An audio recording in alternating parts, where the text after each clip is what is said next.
Every time when you fail, this has happened for my best. ఎల్ది చేస్తే earn ఉందన్న అంటే ఏంది ఎర్న్ ఫ్రమ్ యువర్ మిస్టేక్స్. మనిషి ఎక్కువగా నేర్చుకునేది తన మిస్టేక్స్ నుంచి. So as long as we are learning from our own mistakes, failure is not final. Failure should be a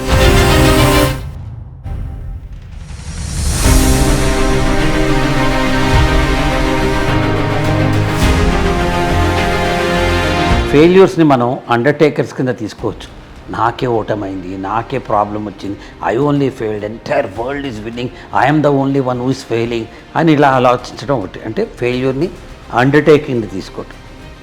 the second option ఫెయిల్యూర్ని టీచర్ కింద తీసుకోవటం. What did I learn from this failure? ఈసారి okay, I thought I will get 96 marks, I got only 85 marks. So what is the learning out of this? నువ్వు డిబేట్కి వెళ్ళావు, అక్కడ నీకు praise రాలా, ఒక గేమ్కి వెళ్ళావు, అక్కడ నీకు ప్రైజ్ రాలేదు, నువ్వు అనుకున్నావు ఏదన్నా జరగలేదు, ఇవన్నీ ఫెయిల్యూర్స్ అనుకుంటే ఎలా? ఇవి కాదు ఫెయిల్యూర్స్ అంటే. Failures are the teachers. అందుకే చంద్రబోస్ గారు చెప్తారు కదా, తగిలే రాళ్ళని పునాది చేసి ఎదగాలని. తగిలిన ప్రతిరాయి ఒక స్టెప్పింగ్ స్టోన్ మనకి, తరిమే వాళ్ళని హితులుగా మర్చి ముందుకెళ్ళాలని. అంటే మన ఎవడైనా కానీ క్రిటిసైజ్ చేస్తుంటే వాడు మన వెల్ విషర్ అని మనం అనుకోవాలన్నమాట. ఎందుకంటే వాడు మనకు మంచి కదా, దానికోసం వెల్ విషర్ అని అనుకోవాలి. అలాగే కన్నుల నీరుని కలల సాగుకై వాడుకోవాలి. ప్రతి drop of our tear it should be harvesting our dreams. అంటే ఏంటంటే మనం పడ్డ కష్టం నుంచి ఒకడు వస్తుంది. నేలతల్లిని దున్నుతున్నప్పుడు నేలతల్లికి బాధగా ఉంటుంది, కానీ తర్వాత అది హార్వెస్ట్ చేస్తుంది కదా, చేస్తుంది. అలాగే కాల్చే నిప్పును ప్రమిదగా మలిచి కాంతి పంచాలని అంటాడు. అంటే ఏంటంటే ఓ నిప్పు కాలుతోంది, ఆ నిప్పు వచ్చింది, ఆ నిప్పుని కొంతమంది ఏం చేస్తారు, ఇల్లు తగలబెట్టడానికి వాడుకుంటారు, గడ్డి తగలబెట్టడానికి వాడతారు. ఇంకొంతమంది దాన్ని టార్చ్ లైట్ చేసి, దాన్ని ఒక ఫోకస్ లైట్ చేసి 10 మందికి పంచాలని చెప్తాడు. So your failures are your stepping stones. Every time when you fail, this has happened for my best. ఇంకా ఆస్కారం ఉంది నాకు టు ఇంప్రూవ్ అపాన్ మీ, ఇంకొంచెం స్టెప్ ఉంది మనకి టు అచీవ్ మోర్ అని అనుకుని ఆ ఫెయిల్యూర్ నుంచి ఏం నేర్చుకున్నామో అది మనం తప్పనిసరిగా నెక్స్ట్ దానికి ఇంప్లిమెంట్ చేయాలి. 100 తప్పులు చేయి, తప్పు కాదు, కానీ ఒకే తప్పు 100 సార్లు చేయొద్దు. ఎగ్జాక్ట్లీ. తప్పులు చేయడం తప్పు కాదు, చేసిన తప్పు చేయడమే తప్పు.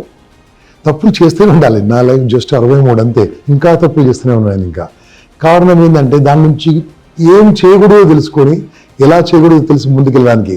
కానీ మన పెద్దవాళ్ళు ఏమంటారు, అది చేయకురా, ఇది చేయకురా, అది చేయకురా, ఇది చేయకురా. నేనేమంటే చెప్పినా, చెయ్యిరా చెయ్యిరా, 10 సార్లు ఫెయిల్ అయినా 11 సార్లు సక్సెస్ అవుతావు. అంతేగాని learn from your mistakes. Learn అంటే ఏం తెలుసా? LEARN. ఎల్ది చేస్తే ఎర్న్ ఉందన్న అంటే ఏంది ఎర్న్ ఫ్రమ్ యువర్ మిస్టేక్స్. ఆ మిస్టేక్స్ ఉన్నప్పుడే జీవితంలో పైకి వస్తాము. ఏమి చేయకుంటే అక్కడే ఉంటావు, ఏదో ఒకటి చేస్తే ఖచ్చితంగా ముందుకెళ్తావు. కాబట్టి చేస్తూ ఉండు, చేస్తూ ఉండు, చేస్తూ ఉండు, సక్సెస్ సాధిస్తావు. Learn from your mistakes and don't stop doing mistakes. Don't stop doing work. Beyond your work you will get success. యాక్చువల్గా మనిషి ఎక్కువగా నేర్చుకునేది తన మిస్టేక్స్ నుంచి. ఎందుకంటే ఎవరు ఎంత చెప్పినా కానీ అది కేవలం వినిపిస్తుంది, అది అర్థం అవ్వకపోవచ్చు. సెల్ఫ్ ఎక్స్పీరియన్స్ అనేది చాలా పెద్ద విషయం. ఒక మనిషి ఎప్పుడైతే తప్పు చేస్తాడో దానివల్ల జరిగినటువంటి ఎఫెక్ట్స్ ఏవైతే వస్తున్నాయో అక్కడ నుంచి ఎక్కువ లెర్నింగ్ అనేది వస్తుంది. ఫర్ ఎగ్జాంపుల్ చూడండి, ప్రతి ఒక్కరి జీవితంలో తెలిసి తెలియని తరంలో ఏదో చేస్తుంటాం కదా. నా లైఫ్లో జరిగిన ఒక ఇన్సిడెంట్, దాని ద్వారా నేను నేర్చుకుందంటే నాలో వచ్చిన ట్రాన్స్ఫర్మేషన్ చెప్తాను. నేను 7th క్లాస్ చదివేటప్పుడు మా ఇంగ్లీష్ మాస్టర్ గారు డిక్టేషన్ పెట్టారు, వొకాబులరీకి సంబంధించి స్పెల్లింగ్స్ చెక్ చేయడం కోసము.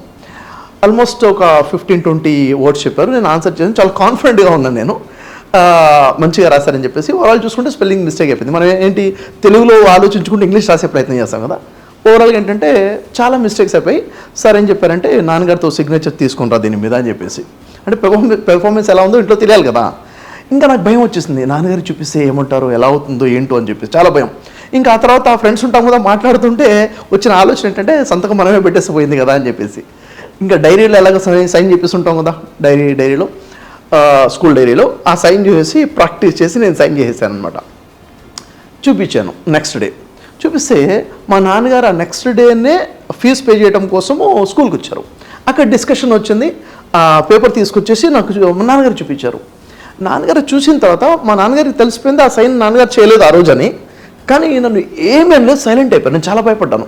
కానీ ఏదైనా అని ఉంటే అక్కడే క్లోజ్ అయ్యేది. ఏమి అనకపోవడం వల్ల నేను ఆలోచనలో పడిపోయాను. ఆ రోజు నుంచి నేను 7th క్లాస్ అంటే 12 years ఏజ్, అప్పటి నుంచి అనిపించింది తప్పు చేయకూడదు అని చాలా స్ట్రాంగ్గా అనిపించింది. నిజంగా ఈరోజు నేను ఈ విధంగా నిలబడ్డాను అంటే నా లైఫ్లో ఒక కాంట్రిబ్యూషన్, ఆ ఇన్సిడెంట్ కూడాను. నేను చేసిన మిస్టేక్ నుంచి చాలా స్ట్రాంగ్గా అసలు వాల్యూస్ ఎలా ఉండాలి, తప్పు చేయకూడదు, అబద్ధం అనేది లైఫ్లో ఉండకూడదు అని ఒక స్ట్రాంగ్ నేను నేర్చుకోవడం జరిగింది. ఇలా ప్రతి వ్యక్తి కూడా తన లైఫ్లో చేసిన మిస్టేక్స్ నుంచి నేర్చుకుంటూ వస్తే మనం ఎలా ఉండాలని తెలిసిపోతుంది. అది ప్రొఫెషనల్ లైఫ్లో అయినా పర్సనల్ లైఫ్లో అయినా కానీ. ఈ లెర్నింగ్ ఫ్రమ్ మిస్టేక్స్ అనేది ఇది ప్రతివాడికి almost every now and then జరుగుతూనే ఉంటుంది.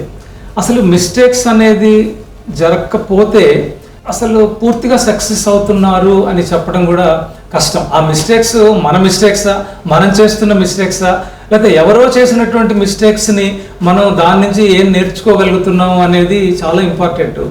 మనం తప్పులు ఇప్పుడు గేమ్స్ ఆడుతున్నాం అనుకోండి, ఇప్పుడు చెస్ అనే ఆట ఆడుతూ ఉన్నప్పుడు చాలా సీరియస్ ప్లేయర్స్ కూడా ఒక్కోసారి బ్లండర్స్ చేస్తారు. అది మళ్ళీ దాన్ని రిమైండ్ చేసుకొని ఆ ఎగ్జాక్ట్గా ఆ మిస్టేక్ ఎలా జరిగింది, అది జరిగినప్పుడు అది నా మనసులో ఎటువంటి కార్యక్రమం జరిగి ఉంటుంది అని ఒక్కసారి రివైజ్ చేసుకుంటే అది దాన్ని మళ్ళీ కరెక్ట్ చేసుకోవడానికి అవకాశం ఉంటుంది. ఇప్పుడు పెద్ద పెద్ద గ్రాండ్ మాస్టర్స్ కూడా బ్లండర్స్ చేశారు. ఇప్పుడు ఎక్స్పర్ట్ క్యారమ్స్ ప్లేయర్ కూడా చిన్న హ్యాండ్ కాయిన్ కూడా మిస్ అయ్యేటువంటి అవకాశాలు ఉంటాయి. సో అందుకని మిస్టేక్స్ అనే దాని గురించి మనం అంత సీరియస్గా తీసుకోవాల్సిన అవసరం లేదు. కానీ ఆ మిస్టేక్స్ నుంచి మనం ఏం నేర్చుకున్నాము, ఎవరి మిస్టేక్స్ నుంచి కూడా మనం నేర్చుకోవటం అనేది ఒక అలవాటుగా చేసుకుంటే మన ఎఫిషియన్సీ పెరుగుతుంది, మన ప్రొడక్టివిటీ పెరుగుతుంది. అది దాన్ని ఏమి అవమానంగా ఫీల్ అవ్వాల్సినటువంటి అవసరం డెఫినెట్గా లేదు. నేను 2 గేమ్స్ ఎగ్జాంపుల్స్ చెప్పాను. అదే కార్పొరేట్ రంగంలో కూడా మనం ఒకసారి మనం చేసే ప్రోగ్రామింగ్, నేను ఐటీ ప్రొఫెషనల్, ఒకసారి చిన్న చిన్న సిల్లీ మిస్టేక్స్తో ఆ ప్రోగ్రామ్ ఫెయిల్ అవ్వచ్చు. ఒకసారి మనం అది ఎందుకు జరిగింది అని తెలుసుకుంటే మాత్రం ఆ తప్పుని ఇంకా మళ్ళీ చేయాల్సిన అవసరం లేకుండా ఉండేటట్టుగా నేర్చుకోవాలి. So as long as we're learning from our own mistakes as well as mistakes done by the other people, we're continuously progressing in life అని నేను నమ్ముతున్నాను.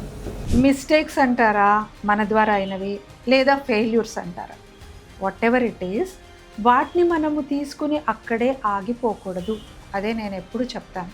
తప్పులు అనేవి సర్వసాధారణం, మనుషులం కాబట్టి చిన్న చిన్న మిస్టేక్స్ అవ్వడము, తెలుసో తెలియకో పొరపాట్లు జరగటము, మన చేతిలో లేకుండానే ఒక ఫెయిల్యూర్ రావడము అనేది సర్వసాధారణం. కానీ failure is not final. Failure should be a stepping stone to our success. దాని నుంచి మనం నేర్చుకోవాలి. చిన్న పిల్లలు తీసుకోండి, తప్పటడుగులేసి 100 సార్లు కింద పడతాడు. పడ్డాడని చెప్పేసి ఆగిపోతారా? మళ్ళీ లేస్తాడు, పట్టుకుంటాడు, నడుస్తాడు, 2 అడుగులు వేస్తాడు, మళ్ళీ పడతాడు. ఆగిపోరు. కాబట్టి వాళ్ళ నడక సాగాలి. కాబట్టి మనం కూడా అంతే, చిన్న చిన్న పొరపాట్లు అవుతాయి, అంత మాత్రం చేత అక్కడ ఆగిపోతామా? దాని నుంచి నేర్చుకోవాలి. ఆ మిస్టేక్ మన మిస్టేకా, పక్క వాళ్ళు చేసిన మిస్టేకా, ఎక్కడి నుంచి అయినా సరే మనం ఒక లెసన్ నేర్చుకోవాలి, ఒక విషయం తెలుసుకోవాలి. ఓహో, ఇలా అయితే మన ప్రయాణం సాగట్లేదు, ఇలా వెళ్దాం. ఒక పెద్ద సముద్రంలో ఒక పడవలో ప్రయాణం చేస్తున్నప్పుడు మనకి ఎదురుగాలి వచ్చినప్పుడు ముందుకు వెళ్ళలేకపోతే గమ్యాన్ని మార్చుకోలేం కదా, మన తెరచాపని షిఫ్ట్ చేసుకోవాలి అంతే. కాబట్టి మనం కూడా మన ప్రయత్నాన్ని ఆపకూడదు, మన గమ్యం వైపు సాగే ప్రయత్నాన్ని ఆపకూడదు, వేరే రకంగా ప్రయత్నించాలి. ఓహో, నేను ఈ 3 hours చదివితే సరిపోలేదు, ఇంకో 2 hours యాడ్ చేయాలి, నేను ఈ రకంగా చేస్తే కాలేదు, ఇంకో రకంగా చేయాలి. ఇలా మనం డిఫరెంట్గా ఆలోచించి ముందుకు వెళ్ళాలి తప్ప తప్పుకోవాలి, వెనక్కి తిరగాలి అని మాత్రం ఆలోచించకూడదు. సో ఫెయిల్యూర్స్ కానీ మిస్టేక్స్ కానీ స్టెప్పింగ్ స్టోన్స్ అవ్వాలి తప్ప మనల్ని ఆపే విషయాలు మాత్రం కాకూడదు.